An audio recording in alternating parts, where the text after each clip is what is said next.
ಬೆಳಗಾವಿ ಸುವರ್ಣಸೌಧದಲ್ಲಿ 10 ದಿನಗಳ ಕಾಲ ನಡೆದ ಅಧಿವೇಶನದಲ್ಲಿ ಸುಮಾರು 57 ಗಂಟೆ 35 ನಿಮಿಷ ಕಾರ್ಯಕಲಾಪ ನಡೆದಿದ್ದು ಒಟ್ಟು 23 ಮಸೂದೆಗಳನ್ನು ಅಂಗೀಕರಿಸಲಾಗಿದೆ ಎಂದು ವಿಧಾನಸಭಾಧ್ಯಕ್ಷ ಯುಟಿ ಖಾದರ್ ಮಂಗಳೂರಿನಲ್ಲಿ ನಿನ್ನೆ ತಿಳಿಸಿದ್ದಾರೆ.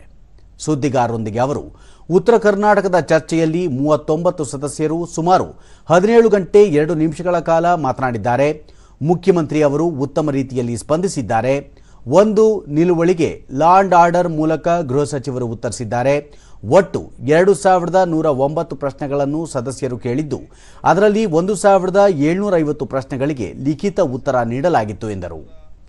ಸದನದಲ್ಲಿ ಉತ್ತರಿಸಬೇಕಾದ 135 ಪ್ರಶ್ನೆಗಳ ಪೈಕಿ 134ಕ್ಕೆ ಉತ್ತರ ಒದಗಿಸಲಾಗಿದೆ. 368 ಗಮನ ಸೆಳೆಯುವ ಸೂಚನೆಗಳ ಪೈಕಿ 228ಕ್ಕೆ ಉತ್ತರ ನೀಡಲಾಗಿದೆ. 6 ನಿರ್ಣಯಗಳನ್ನು ಅಂಗೀಕರಿಸಿ ಕೇಂದ್ರಕ್ಕೆ ಕಳುಹಿಸಲಾಗಿದೆ. ಬೆಳಗಾವಿಯಲ್ಲಿ ವಿಶ್ವದ 2ನೇ ಅತಿ ದೊಡ್ಡ ಧ್ವಜವನ್ನು ಅನಾವರಣ ಮಾಡಿರುವುದು ವಿಶೇಷವಾಗಿತ್ತು ಎಂದು ತಿಳಿಸಿದರು. ಆದ ಕಾರಣ ಬಹುಶಃ ಒಂದು ಅತ್ಯಂತ ಯಶಸ್ವಿಯ ಒಂದು ಉತ್ತಮವಾದ ವಾತಾವರಣದಲ್ಲಿ ಸಮರ್ಪಕ ಈ 10 ದಿವಸ ಕಾಲ ಸಮರ್ಪಕ ಚರ್ಚೆ ನಡೆಸಿಕೊಂಡು ಒಂದು ಅಧಿವೇಶನ ಆಗಿದ್ದುಕೊಂಡು ನಾನೆಲ್ಲರಿಗೂ ಕೂಡ ನಮ್ಮ ಆಡಳಿತ ಪಕ್ಷದ ಮುಖ್ಯಮಂತ್ರಿ ಸಚಿವರಿಗೂ ಶಾಸಕರಿಗೂ ಪ್ರತಿಪಕ್ಷದ ಮುಖ್ಯಸ್ಥರಿಗೂ ಮತ್ತೆಲ್ಲ ನಮ್ಮ ಸದಸ್ಯರಿಗೂ ಬೆಳಗಾವಿನ ಊರ ಜನತೆ ಕೂಡ ನನ್ನ ಕೃತಜ್ಞತೆ ಸಲ್ಲಿಸಲಿಕ್ಕೆ ಬಯಸ್ತೇನೆ.